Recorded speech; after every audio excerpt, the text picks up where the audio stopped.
Over the last 60 years, the poultry industry has experienced exponential growth and has taken a strong hold as the world's leading source of protein. This growth can be accredited to many things, but significant growth still awaits if we want to continue to feed the world wholesome, affordable protein. One of the biggest threats to the industry's continued growth and livelihood is biosecurity. Diseases in the poultry industry are ever-changing and can have a severe economic impact on growers and integrators alike. This is never more true than right here in Arkansas, the chicken capital of the world. Arkansas is the second largest broiler producing state, only behind Georgia, but with the addition of several turkey integrators, as well as major layer operations located in the state, Arkansas is the center of the poultry industry. While this is a great thing for our state and economy, the dense bird population increases the potential or risk for disease outbreak and makes biosecurity important for everyone. Here's a great example of this. In this aerial photo that covers just more than 8 square miles, there are over 22 different farms that include layer, turkey, pullet, breeder, and broiler operations. This makes managing biosecurity an extremely challenging task. Each aspect of the broiler industry has its own unique biosecurity concerns, but everyone must work together with proper biosecurity practices to reduce the risk of disease outbreaks. So how is this done? By following a couple of basic biosecurity practices, we can drastically reduce the chance of having disease outbreaks. Before we review these rules, we would like to emphasize that these are just suggestions common to all integrators throughout the industry. Rules will vary from farm to farm. For complete biosecurity rules and regulations specific to your operation, please speak with your service tech or integrator.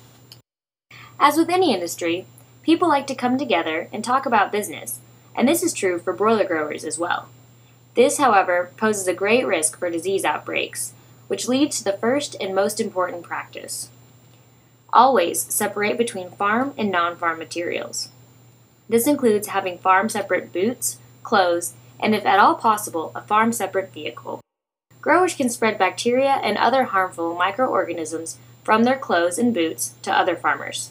To prevent this from happening, before and after growers enter their farm, they should change their clothes and boots or wear a biosecurity suit if preferred. A proper biosecurity suit includes a bodysuit, hairnet, plastic over boots, and if needed, beard nets and gloves. This same practice should be employed for all farm visitors as well. Visitors should also check in with the farm owner before entering. If a separate farm vehicle is not possible, proper steps should be taken to ensure a clean vehicle enters the farm. Tires should be sprayed with a disinfectant solution to kill bacteria and any part of the vehicle that came in contact with birds during farm activities. It is also a good idea to use foot baths at each house, whether they are of the liquid or dry forms. Do note, however, that liquid foot baths, if not properly maintained, can cause more harm than good. Chlorine should be changed often, and the foot baths should be kept clean to ensure they work effectively. Farm and non-farm materials go beyond just clothes and boots, however. Growers should not operate nor come in contact with backyard flocks, and they should also avoid game birds, such as duck and quail.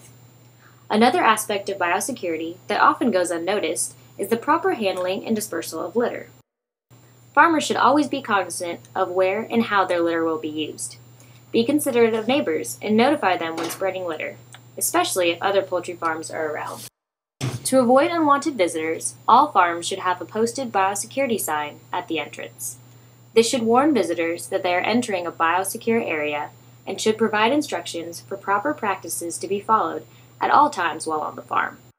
It is also suggested that a contact number be provided on the sign to allow visitors to check in with the grower and to allow the grower an opportunity to ask any questions pertaining to biosecurity before allowing them to enter. There's one final rule that is above all else. Absolutely the most important biosecurity rule is to never visit another poultry farm.